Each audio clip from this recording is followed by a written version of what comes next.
গাইবান্ধা সাদুল্লাপুর উপজেলার খোদ্দ কোমরপুর বহুমুখী উচ্চ বিদ্যালয়ের প্রধান শিক্ষক শহীদুল ইসলামের বিরুদ্ধে ছাত্র বলাৎকারের অভিযোগে একটি ভিডিও ছড়িয়ে পড়ে।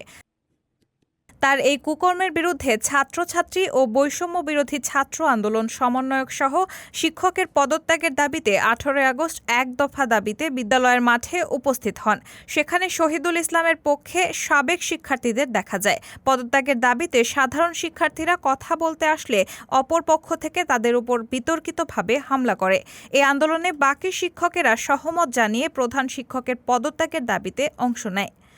সাধারণ শিক্ষার্থীরা বলেন, পদত্যাগ না হওয়া পর্যন্ত এই আন্দোলন চলবে।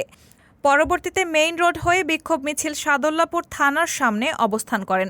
এরপর তারা লিখিত অভিযোগ করেন সাদুল্লাপুর থানায়। সাবেক শিক্ষার্থীরা বর্তমান শিক্ষার্থীর উপরে কেন হামলা করবে, এই আইন কোথায় আছে বলে এই দাবিতে তারা আরও উত্তেজিত হয়ে পড়ে এবং শিক্ষার্থীরা পদত্যাগের দাবিতে বিক্ষোভ মিছিল শুরু করেন। স্থানীয় সূত্রে জানা যায়, পরে পরিস্থিতি নিয়ন্ত্রণে আনেন সেনাবাহিনী। রায়হানা মুন, সবার কথা।